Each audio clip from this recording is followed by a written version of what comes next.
Na sequência, nós temos aqui um Saiba Mais, né?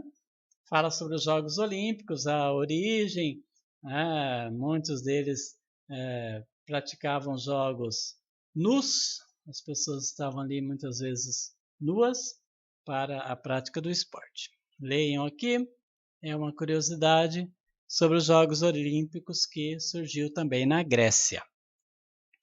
Na sequência, nós temos o Gênero em Foco, vai falar sobre o mito.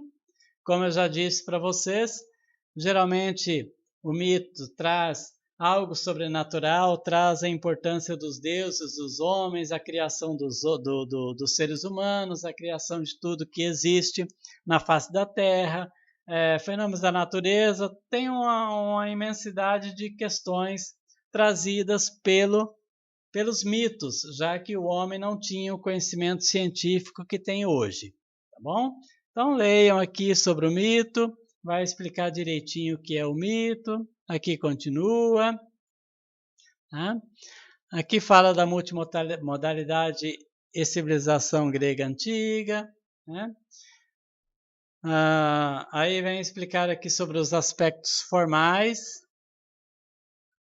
do mito, há uma explicação bem interessante que pode ajudá-los nas respostas, ok? Os aspectos formais. Procure fazer uma releitura do mito criador e protetor dos homens, prestando atenção na forma como se apresentam o tempo e o espaço na narrativa.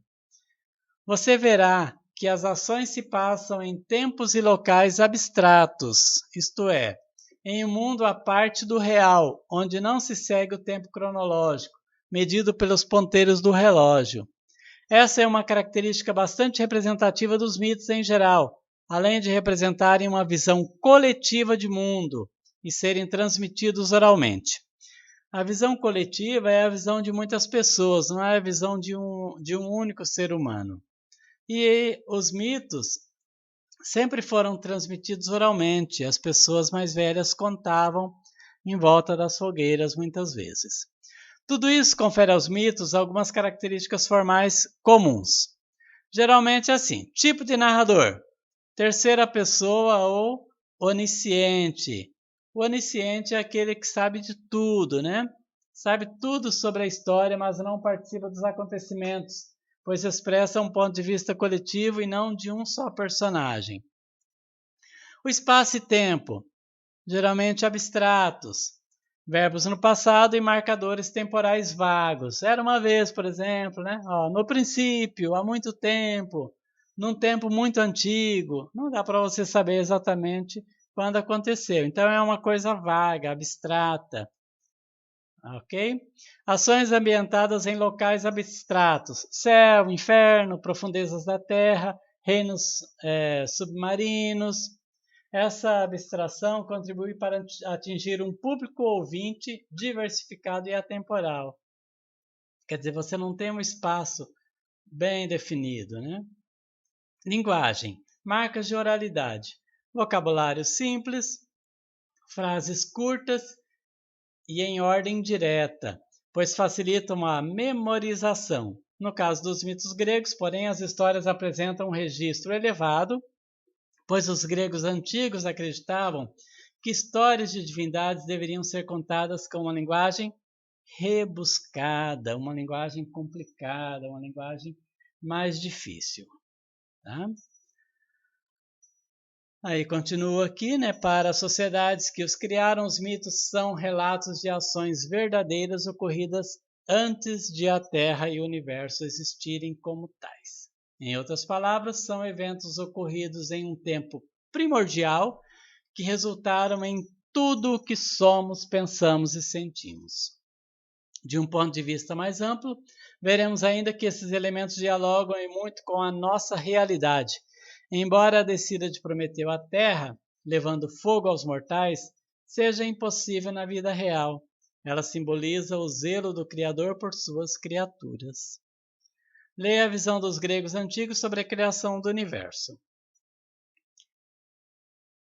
Antes de serem criados o mar, a terra e o céu, todas as coisas apresentavam um aspecto a que se dava o nome de caos. uma informe e confusa massa, mero peso morto, no qual, contudo, jaziam latentes as sementes das coisas. A terra, o mar e o ar estavam todos misturados. Assim, a terra não era sólida, o mar não era líquido e o ar não era transparente, né? E o livro de ouro da mitologia. Agora leia os trechos iniciais de um mito japonês e um chinês sobre o mesmo tema. No princípio existia uma massa oleosa em meio à escuridão. Naquele tempo não havia divisão entre céu e a terra. Olha só, bem parecido, né? O outro mito, né? Há muito, muito tempo, quando o tempo não existia, todo o universo era somente uma grande névoa. Note que eles contam que no princípio de tudo havia apenas algo indefinido, uma informe e confusa massa, uma massa sem forma, né? Uma massa oleosa, uma grande névoa, o que se assemelha à ideia de caos, o abismo nebuloso de que fala o mito grego da criação. Diversas civilizações têm mitos em suas culturas. No Brasil, existem muitos mitos indígenas que acabaram sendo pouco transmitidos devido ao processo colonizatório que os reprimiu. Então, no Brasil, nós temos muitos mitos indígenas, porém, parte deles foi deixado de lado, foi esquecido porque os colonizadores praticamente obrigaram a maior parte dos indígenas brasileiros a seguirem a Bíblia, a esquecerem os seus mitos que eles acreditavam que eram bobagem, né? Que representava somente bobagens, coisas que não tinham lógica. Mas muitos deles sobreviveram a esse massacre colonizatório, né? E ainda hoje nós temos alguns mitos entre os indígenas que ainda são contados entre os indígenas. E muitos deles apareceram em livros e nós conhecemos também, que é a próxima leitura de um mito indígena, de um mito caiapó. Ok? Até a próxima aula, bom estudo a todos e tenham um ótimo dia.